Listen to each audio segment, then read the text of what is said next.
Sama mungkin yang setuju undang-undang tadi ya tentang rumah tangga, kalau istri nggak mau dikumpuli tetap dipaksa, nanti suaminya bisa dilaporkan ke pengadilan gitu.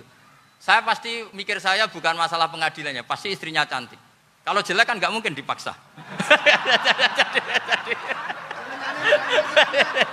Ini ketularan.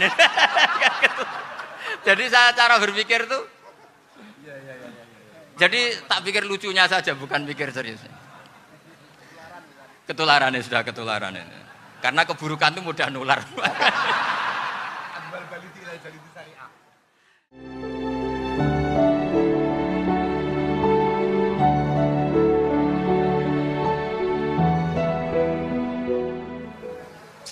Assalamualaikum warahmatullahi wabarakatuh. Bismillahirrahmanirrahim. Allahumma sholli wa sallim ala sayyidina Muhammadin wa ala alihi washabbihi ajmain. Amma ba'du. Sedanten ingkang kula hormati wabil khusus teman bapak kula Kiai Haji Agus Ali Masyuri. Beberapa kiai yang tanpa ngurangi rasa hormat, saya hormati semua. Ini ada beberapa Gus.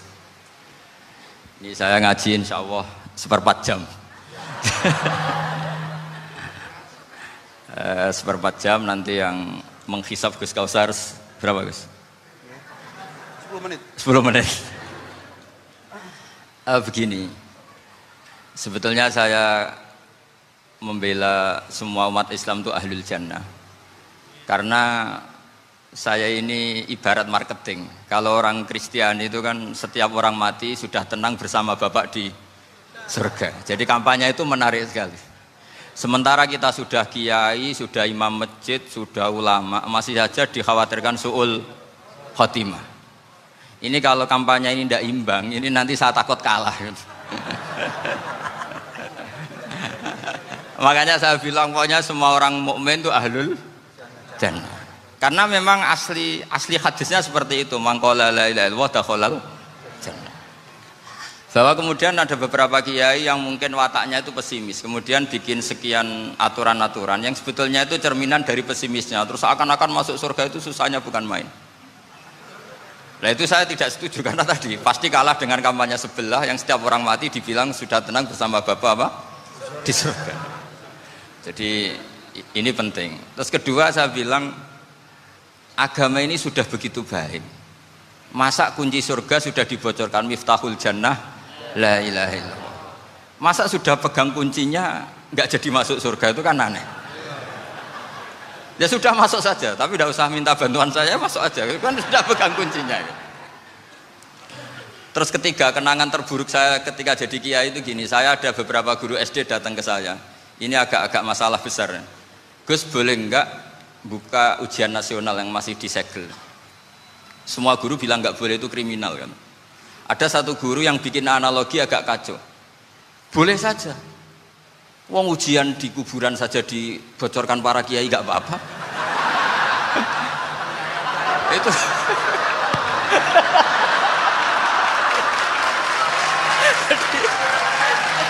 Tapi ini kriminal ya. Perhatian kepada kiai, nggak boleh memukul pemateri.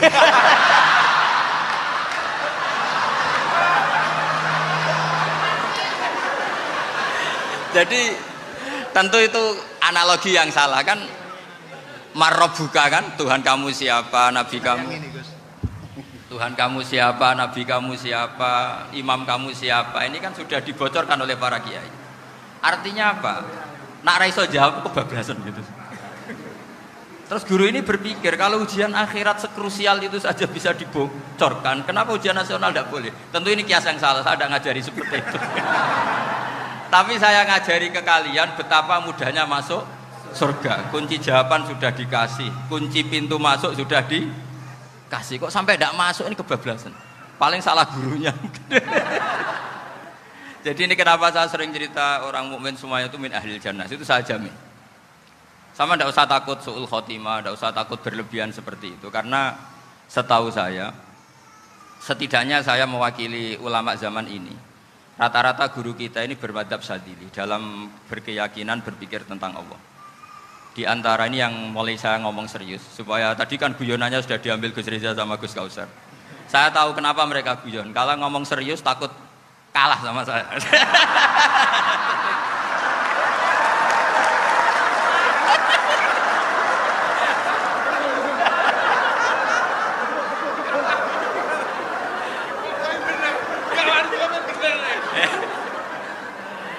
saya ini sudah terkenal pemikir serius, jadi artinya itu satu kepintaran mengalihkan.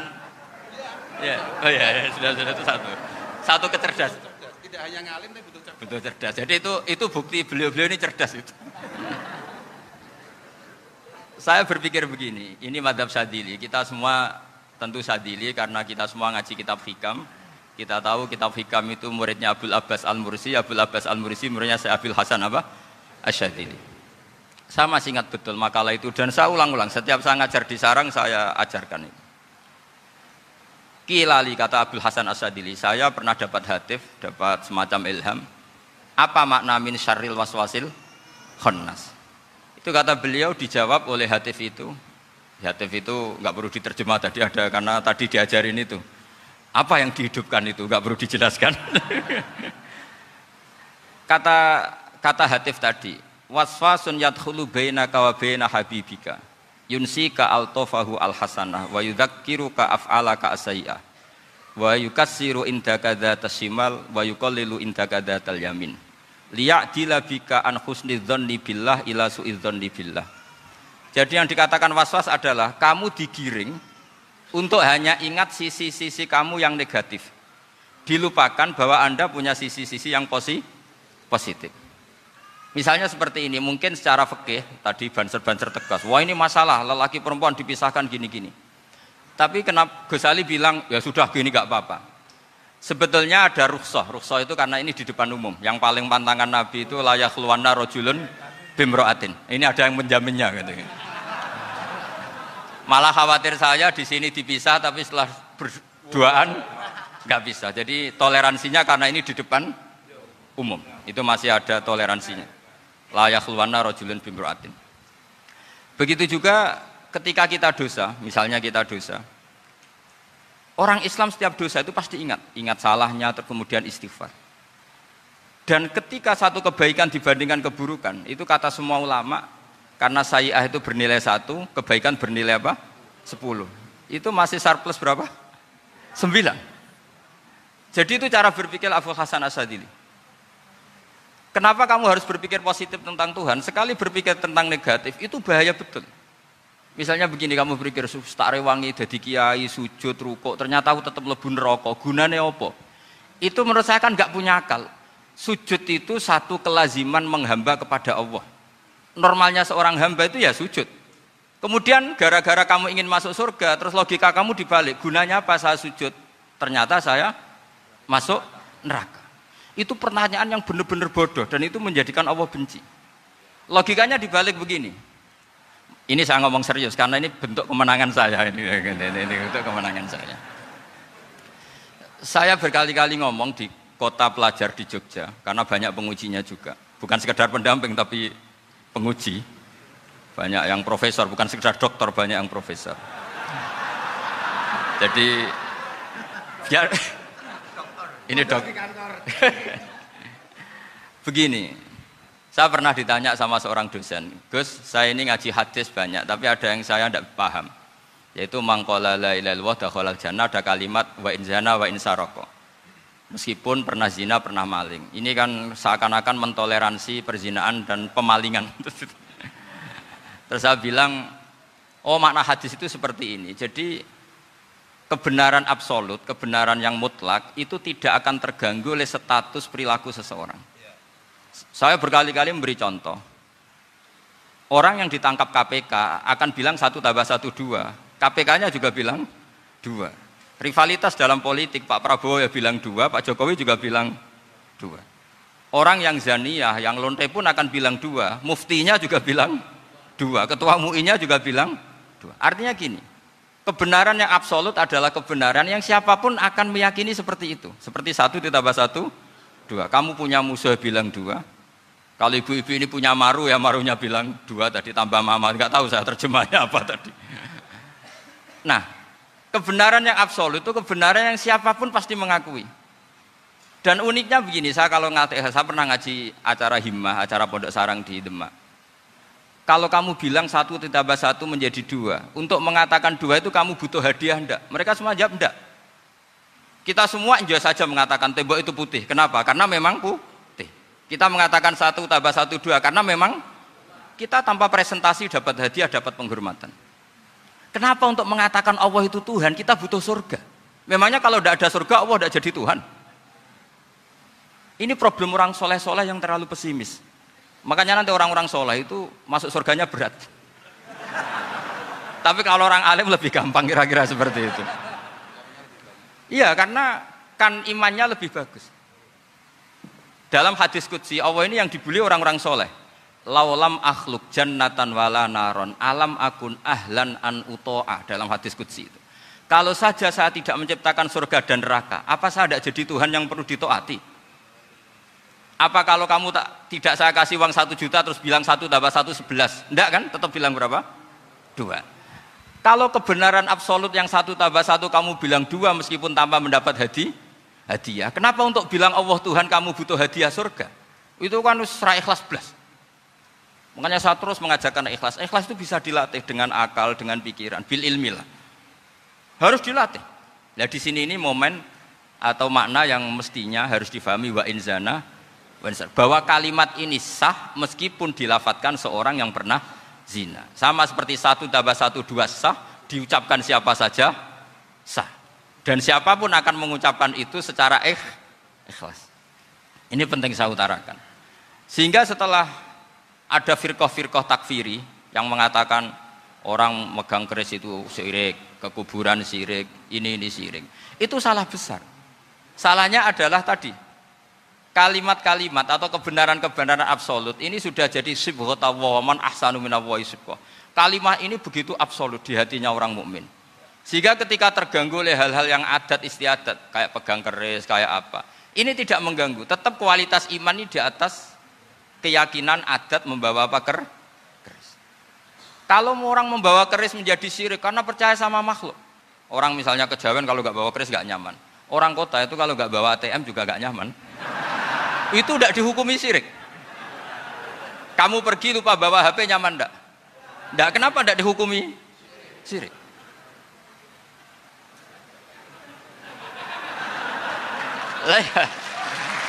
Jadi ini logika-logika. Jadi makanya ini Gus Reza boleh ngeritik saya. Saya tuh berkali-kali bilang, saya termasuk ulama yang mau bikin gerakan cangkem elek. Karena nanti kalau saya nisbatkan ke Rasulullah itu tidak pantas, karena Nabi ahsanan nasi khalqau wa khuluqa. Tapi saya siap jadi bempernya Rasulullah Shallallahu Alaihi Wasallam. Pernah ada diskusi di Jakarta, ini kisah nyata. Apa dalilnya setelah sholat salaman? Mana hadisnya? Itu dijawab hadisnya tentu kita kesulitan. Kalaupun ada hadisnya dhaif semua yang masalah musafahat. Akhirnya mau tidak mau dijawab pakai cangkem elek. Boleh enggak kamu setelah salam nyalain HP yang off? Boleh. Boleh enggak ke kamar mandi? Boleh. Oh berarti kencing boleh, nyalain HP boleh, yang enggak boleh itu ingat Allah. Karena mereka mengkritik wiridan, ngeritik salah, salam. Akhirnya mikir deh, ada enggak hadisnya orang setelah sholat nyalain HP? Enggak ada kan? Tapi mereka nyalain HP enggak hambatan, tapi untuk salaman masalahkan. Ke kamar mandi boleh, tapi untuk wiridan enggak boleh. Akhirnya mereka sadar, oh iya. Lama-lama dibisiki gini yang kelompok itu. Kamu itu korban aliran supaya kamu gak ingat Allah, ingatnya HP-nya.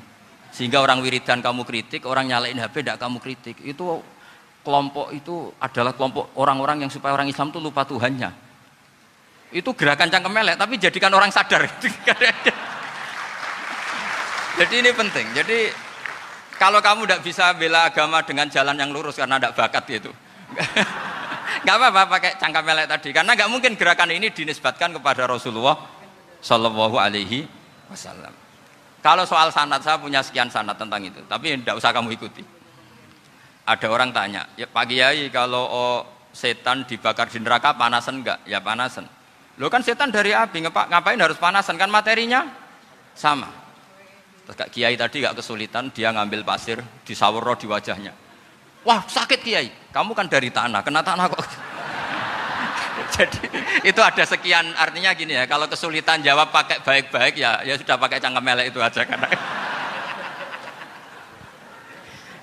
Nah, tapi tentu kan gerakan ini tidak mungkin dinisbatkan kepada para nabi. Tapi saya pastikan meskipun nggak bisa dinisbatkan kepada para nabi dari segi cangkem elek tadi, tapi secara semangat itu sama. Saya punya sekian contoh. Bener Gus Riza tadi gojok saya sengawur-ngawurnya itu masih punya sanad. Itu pas saya ngawur pun masih punya apa? Sanad. Nabi Ibrahim itu ketika faja'alahum juzatan illa kabirallahum itu si berhala paling besar dikasih kapak. Ketika mereka geger, ini siapa yang berhala kecil? Kata mereka, sami'na fata yadhkuruhum yuqalu lahu Ibrahim. Ya kira-kira Ibrahim lah gitu. Terus setelah Ibrahim didatangkan, siapa yang melakukan ini semua? Ini jawaban Nabi Ibrahim, bal fa'alahu kabiruhum hadza. Ya tanya yang bawa pedal, saya kan tidak bawa kan. Terus kata orang-orang, otak kamu itu di mana? Masa berhala disuruh nanya, kan nggak bisa ngomong. Ibrahim kembalikan, uffil lakum wa lima ta'buduna min dunillah. Lalu otak kamu di mana? Sudah tahu nggak bisa ngomong kok disembah gitu. Itu ada kata uffin loh.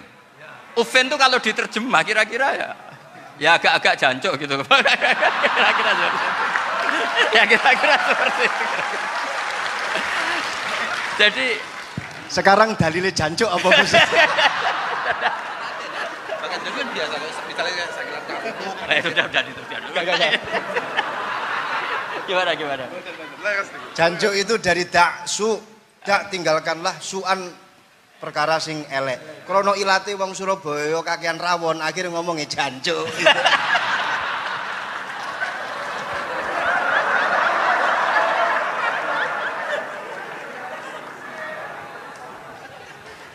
Jadi mulai dulu melawan kebatilan itu harus pakai logika yang vulgar. Karena memang nggak mungkin dengan bahasa-bahasa priayi itu nggak mungkin. Dan ini penting saya utarakan. Nah, kalau nanti nggak mungkin dinisbatkan kepada Rasul karena Nabi adalah ahsanan nasi khalqa wa khuluqa, kita yang ngambil alih saja. Gus Reza, saya, Gus Kaustan ini cara cangkem elek kan pantas. Luas. Selain bakat ya sudah natural. Karena memang itu cara kita menjelaskan kebenaran. Saya ulang lagi, itu cara kita menjelaskan apa? Kebenaran. Mau tidak mau. Saya pernah ditanya sama seseorang, Gus, beberapa nabi itu kan poligami. Poligami itu bukti hiperseks. Karena yang tanya itu orang nasionalis, nggak pati senang Islam. Terus tak balik tanya, perempuan itu makhluk lemah enggak? Ya lemah. Kalau nolong lama satu itu gimana? Ya baik. Kenapa nolong dua jadi tidak baik? Harusnya kalau nolong tiga tidak baik. Tapi saya tidak dukung poligami. Enggak. Ini cerita. Setidaknya mereka jadi ingat. Saya itu pernah ditanya agak-agak orang ateis. Dia benci Islam tapi neliti Islam. Pertanyaan kedua, kenapa dalam perang itu seakan-akan Nabi itu perampok? Hartanya orang kafir disita kemudian menjadi ghanimah. Itu kan kayak ngerampok. Terus saya tanya gini, kalau ada penjahat ke rumah kamu kemudian pakai senjata api, setelah kamu ringkus, itu senjata api kamu kembalikan apa kamu sita? Oh ya saya sita, kalau tak kembalikan dipakai ngerampok lagi. Ya sama seperti itu, kalau kekuatan mereka dikembalikan akan dipakai kekuatan mereka lagi. Jadi ya lagi-lagi ini kemenangan orang serius. Karena nanti guyonnya sudah dintekno sama Gus Safa sama Gus Riza. Nah, kenapa saya ngajar begitu rileks, begitu santai? Karena pikiran saya sederhana. Fa innal uqula muttarratun ila qabilil haq. Akal sehat pasti dipaksa menerima apa? Kebenaran. Sehingga kebenaran itu tidak usah kamu ngomongkan secara serius, tidak perlu. Kebenaran itu mudah diterima. Saya itu pernah ngaji berkali-kali di Jogja di mana-mana sampai ada buku seorang dokter nulis tesisnya itu bangga lagi menjadi muslim setelah ngaji saya itu. Karena saya menerangkan itu ringan. Orang Islam itu harus mencintai Allah. Ciri utama cinta itu tidak tegang, rileks. Saya bilang begini, kalau kamu pernah 1 tahun digratisi orang rumah, makanan, kamu kira-kira itu mudah nggak mencintai orang yang berjasa sama kamu minjemin rumah dan kasih makan gratis? Mudah kan? Apalagi kita ini mudah mencintai orang yang minjemin mobil 1 tahun, ngasih rumah 1 tahun, apalagi selamanya. Kenapa kita tidak mudah mencintai Allah yang memberi kita bumi, air, oksigen, semuanya kita dikasih Allah?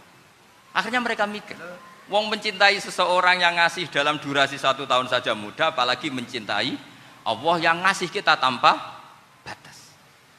Itu disebut walladzina amanu asyaddu hubbal lillah. Orang mukmin itu mudah sekali mencintai Allah. Caranya dilatih tadi. Kita mudah mencintai orang yang berjasa sama kita. Kenapa tidak mudah mencintai Allah yang tentu jasanya lebih besar? Nah, karena akhir-akhir ini banyak orang yang terlalu nazir, terlalu kata Nabi kan basyiru walatu nafiru yasiru walatu as siru. Sehingga saya bikin gerakan. Pokoknya semua orang mukmin pasti masuk surga. Nanti soal ada kesalahan-kesalahan kecil yang menjadikan orang su'ul khotimah itu sifatnya kehati-hatian. Jangan menjadi hukum. Hati-hati itu tidak menjadi hukum. Kalau kamu nyupir hati-hati itu bukan berarti pasti kecelakaan, enggak. Hati-hati itu ya hati-hati saja, tidak menjadi hukum. Ini penting saya utarakan karena kubu sebelah kampanyenya sudah tadi, setiap mati mesti tenang bersama Bapak di surga. Sementara kita mau kampanye, kamu sholat tidak mesti diterima, haji tidak mesti diterima, jadi kiai tidak mesti masuk surga. Coba kalau kita kampanye gitu terus, yang mau jadi muslim itu siapa? Jadi ini sudah tak perhitungkan matang-matang, saya milih macam seperti itu. Ya ini saya pikir sudah, ini pembandingnya supaya punya waktu. Saya suka sekali.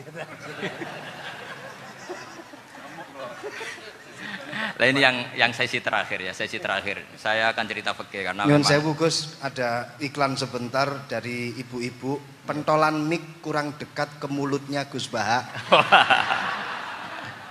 Sehingga suaranya tidak terdengar sampai ke belakang. Oh, gitu, pentolannya didekatkan Gus ke gitu. mulutnya. Ini kalau ngomong konotasinya itu mesti nyerempet. Sudah apa ya? Sudah ahlinya di situ. Ya malah ada di situ.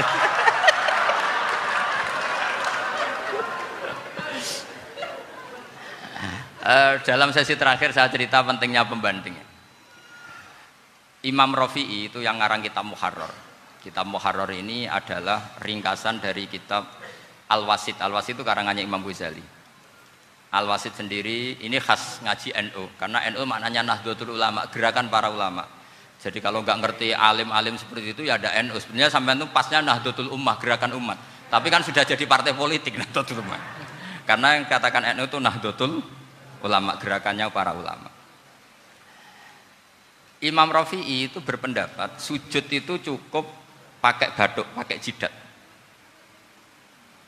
Itu dalam kitab Muharrar. Wal asoh anna sujud yasihu mau cukup biwat iljabah.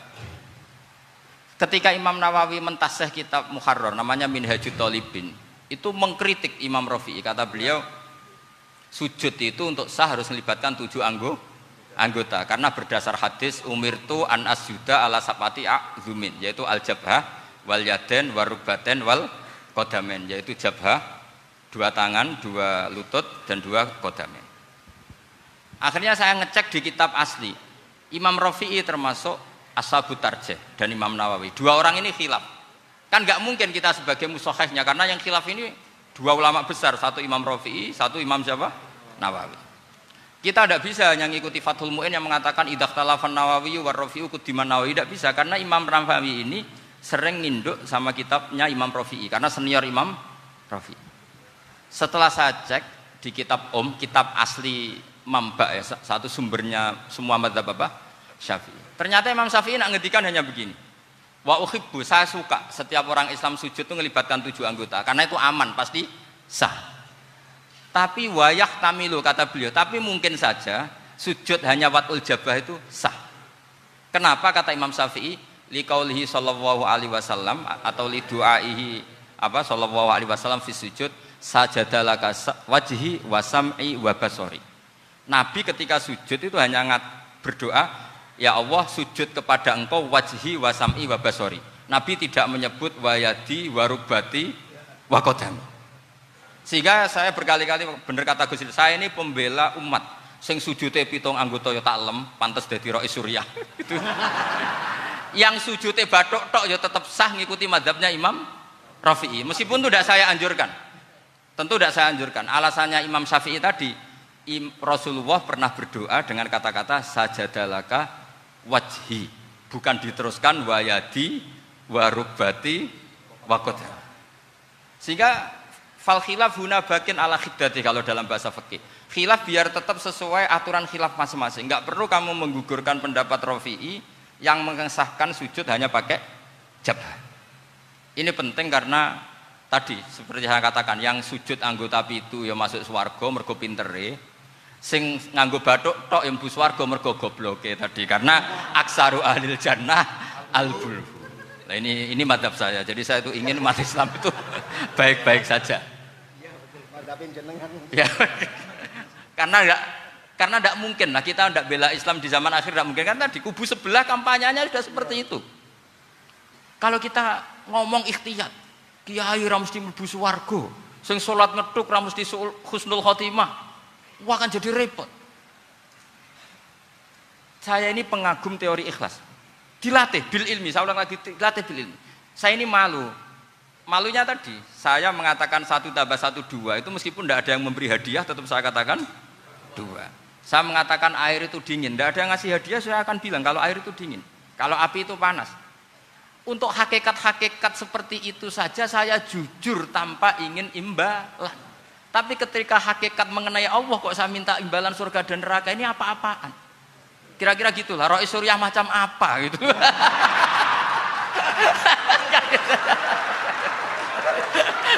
Ya saya kira demikian. Assalamualaikum warahmatullahi wabarakatuh. Waalaikumsalam warahmatullahi wabarakatuh. Alhamdulillah. Baru kali ini ada seminar yang dikritik terus sama pemateri itu pendampingnya. Mestinya pembandingnya. Tapi luar biasa para milenial semuanya, Masya Allah, terlihat wajah-wajah surga di majelis ini. Walaupun toh yang hadir tidak semuanya milenial, ada post milenial juga di sini. Ada yang Gus dan juga ada yang Kiai. Kalau Gus biasanya kan masih bisa tolah-toleh, kalau Kiai harus fokus. Tapi yang paling fleksibel di PWNU Jawa Timur, yang paling enak itu adalah beliau, Kiai Haji Agus Ali Mazhuri. Enaknya pripun? Dadi kiai ya iso, dadi Gus ya iso. Itu posisinya paling enak di antara pengurus-pengurus yang lain. Tepuk tangan untuk beliau, enggak apa-apa. Langsung saya buka pertanyaan. Yang ditanya 2 orang, jangan pendampingnya. Yang ditanya 2 orang. Kalau enggak Gus Baha, Gus Kausar. Saya hitung sampai 10, nggak ada pertanyaan, kita tutup dengan doa. 1, 10. Ada yang 2 mawon nggih, pertanyaannya 2. 1, monggo. Yang perempuan, saya ingin yang perempuan, monggo. Sudah 2, silakan.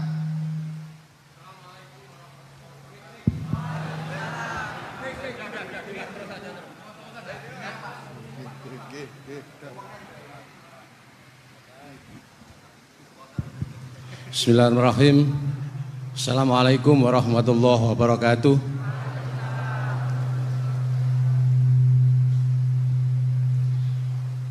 Yang saya ingin tanyakan kepada Gus Baha, saya itu sering ngaji lewat YouTube panjenengan Gus.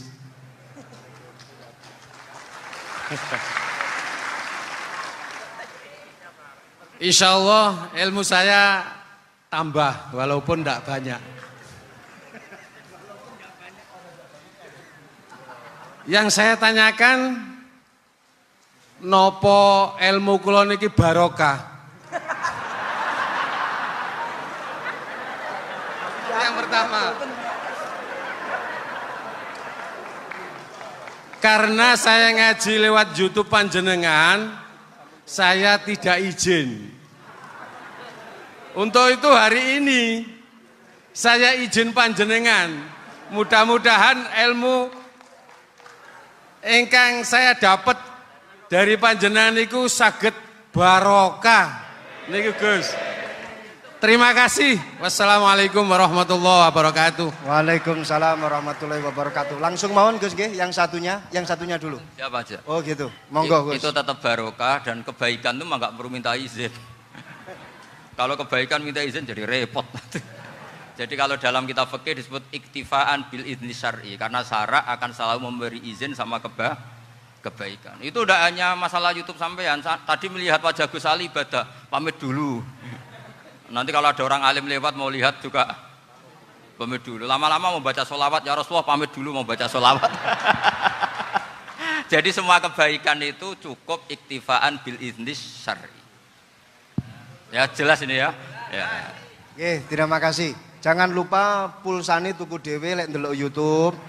Wifi-nya juga jangan nyolong. Harus passwordnya izin kepada yang punya wifi. baru nanti 100% barokah. Mbak yang belakang bisa berdiri, yang mau tanya tadi. Ya, silakan. Bismillahirrahmanirrahim. Assalamualaikum warahmatullahi wabarakatuh. Mohon izin Yai Gus, saya di sini mau tanya, selain sebagai pelajar santri, saya juga sebagai seorang mahasiswi di salah satu universitas di Surabaya. Yang saya tanyakan sebagai pemuda milenial, kita semua tahu bagaimana keadaan demokrasi negara Indonesia saat ini. Yang saya tanyakan, bentuk dari hubul waton minal iman. Hubul waton di sini, bolehkah saya sebagai seorang mahasiswi menyuarakan pendapat saya, berjuang bentuk ijtihad demi keadilan berupa demonstrasi?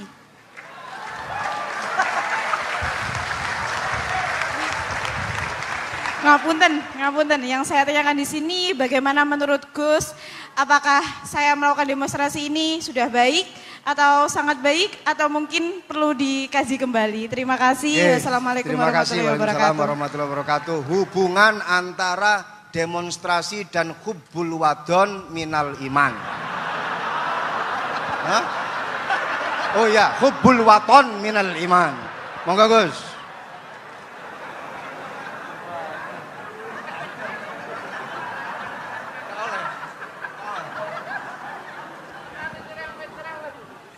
Ini benar-benar ahli.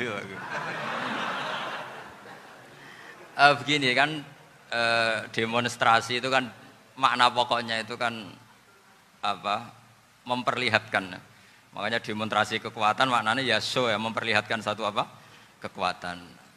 Sehingga kalau dalam Islam itu ya fleksibel, asal itu tidak merugikan orang lain, tidak anarkis, tidak mandorot bagi kelompok lain tentu boleh.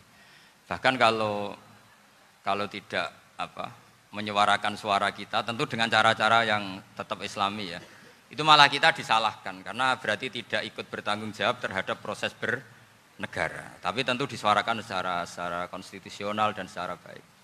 Kemarin pas demo di Jogja yang ramai itu masalah rancangan KUH itu, rektor UI juga ketemu saya, pamit Gus mau demo aja ya, tapi yang baik dan sopan karena begini ya, di Quran itu ada ayat walau la daf'uhinna sab'atuhum bi ba'dil fasadatil ard. Jadi kekuatan manapun itu harus dikontrol. Tentu kontrol itu macam-macam. Tapi tentu saya ulang lagi, jangan anarkis, jangan melakukan sesuatu yang kontraproduktif. Jadi menurut saya pernah ditanya, Gus kalau pemerintah itu didukung 90% rakyatnya bagus enggak? Ya bagus, berarti presidennya hebat, didukung mayoritas rakyat. Kalau hanya 55 ya bagus, presidennya biar tahu, biar hati-hati karena dipilih separuh lebih sedikit gitu. Lah kok bagus semua? Ya emang harapan kita sama Allah semuanya baik semua kata saya gitu. Jadi susahnya apa sih kita melihat sesuatu itu, asal agama ini kan gampang, asal tidak maksiat itu baik. Asal gak maksiat itu baik. Makhuyira Rasulullah bina amroini lakhtaro aisarohuma malam yakun isman. Jadi demo itu bukan, nah kalau demo yang diharamkan sebagian fatwanya ulama tentu yang maknanya yang anarkis. Kalau yang dihalalkan tentu maknanya yang tertib. Itu biasa dalam hukum fikih. Rasulullah ngendikan A, mahmalnya seperti ini. Rasulullah ngendikan B, mahmalnya seperti ini. Karena kadang ngendikanin Nabi cara zahir itu berlawanan. Misalnya Nabi ditanya, amal paling baik apa ya Rasulullah? Nyaur utang gitu. Karena biasa yang ngemplang mungkin yang tanya itu tukang. Tapi kadang Nabi jawab birrul walidain. Kadang jawab as-sholat li awwali waktiha. Karena penanyanya ini beda. Cinta nggak tahu sholat. Gimana? Cinta pun nggak tahu sholat. Ya, cinta kok nggak tahu sholat kata beliau. Kan gitu. Jadi ini penting saya utarakan karena zaman Nabi itu ya biasa Nabi misalnya ngendikan sesuatu itu. Terus ada juga sahabat yang memperlihatkan pendapatnya. Tapi tidak niat bantah. Masyhur itu dalam tarikh. Saya beri contoh yang masyhur itu. Nabi pernah sholat duhur itu 2 rakaat. Sebagian riwayat mengatakan asar, tapi yang lebih kuat itu duhur. Setelah 2 rakaat Nabi sholat, itu akabirus sahabat papan atas itu sudah ada yang ngendikan karena mereka sopan semua, tahu etikal. Setelah Nabi pulang sudah dekat pintu, ada sahabat yang berdiri. Ya Rasulullah, aku siroti sholatu amnasita. Ini sholat model kosor, apa engkau lupa? Tapi sahabat yang nggak tanya, ini niatnya malah lebih agak-agak buruk. Baguslah kalau sholat terbaru 2, berarti besok ya 2. Karena pakai teori nasah mansuh, berarti hukum itu pakai yang terbaru. Jadi gayanya tidak tanya, tapi lebih sama. Mungkin yang setuju undang-undang tadi ya tentang rumah tangga, kalau istri nggak mau dikumpuli tetap dipaksa, nanti suaminya bisa dilaporkan ke pengadilan gitu. Saya pasti mikir saya bukan masalah pengadilannya, pasti istrinya cantik. Kalau jelek kan nggak mungkin dipaksa. Ini ketularan. Jadi saya cara berpikir tuh, jadi tak pikir lucunya saja, bukan pikir serius. Ketularan ya, sudah ketularan ini. Karena keburukan itu mudah nular. Akhirnya Nabi kembali lagi, enggak, kullu dzalika lam yakun, semua itu enggak terjadi. Tapi Nabi sebagai orang yang sangat, ya sebenarnya enggak boleh dibahasakan sangat demokratis, sangat bijak. Nabi kembali lagi ke mimbar terus tanya, ahakun maqalahu dzulyaten, apa betul yang dikatakan dzulyaten tadi? Kata sahabat semua, betul ya Rasulullah, tadi engkau sholat hanya 2 rakaat. Nabi kemudian takbir lagi, meneruskan 2 rakaat terus salam. Artinya kalau demonstrasi itu dengan makna mengutarakan pendapat dengan cara yang dijamin konstitusi, ya itu kan normal-normal saja, nggak ada masalah. Saya pernah derekno bapak, itu ada pertanyaan yang benar-benar mengusik saya. Ada orang miskin datang ke bapak, Pak Yai, dadi wong melarat itu ra enak. Sajane ya wis suwe dadi wong melarat ra enak. Itu pas Ramadan. Kenapa kata bapak? Bapak saya itu teman akrabnya Gus Ali, itu senengannya ya guyon, mau meninggal aja masih guyon. Bapak itu guyon terus. Kenapa aja? Sudah puasa nggak makan, buruh orang, macul itu kan berat. Mau istirahat nggak boleh karena buruh orang. Enak dadi wong sugih puasa diam di rumah gini-gini terus. Terus kata bapak saya gini, enak wong melarat. Dadi wong sugih nak poso berat. Kok sakit ya? Esok mangan pecel, awan rawon. Enggak sore sidik sate. Jadi yang harus ditinggalkan itu banyak. Nak sampean kan biasa meninggalkan itu semua. Semenjak itu dia, oh iya, nak ngono podo-podo abot. Jadi hasutnya pada orang kaya terus nggak ada. Nah ini pentingnya ilmu. Jadi pentingnya pendamping tadi itu. Setelah diberi jelasan, oh maturuni ternyata podo-podo abot gitu. Dia nggak tahu susahnya jadi orang kaya. Ya sama seperti tadi. Ya saya puasa. Kerja gini-gini bojo sitok elek terus dari yang bojone 4 cantik semua abot aku. Karena harus ninggalkan 4 yang cantik tadi yang bisa menghidupkan tadi itu. Itu kan juga demonstrasi, artinya mengutarakan apa yang, jadi itu saya pikir seperti itu. Ya ini pokoknya gitu aja ya. Assalamualaikum warahmatullahi wabarakatuh. Waalaikumsalam warahmatullahi wabarakatuh. Tepuk tangan untuk beliau. Kita doakan semoga beliau sehat walafiat, panjang umur, jembar rezeki.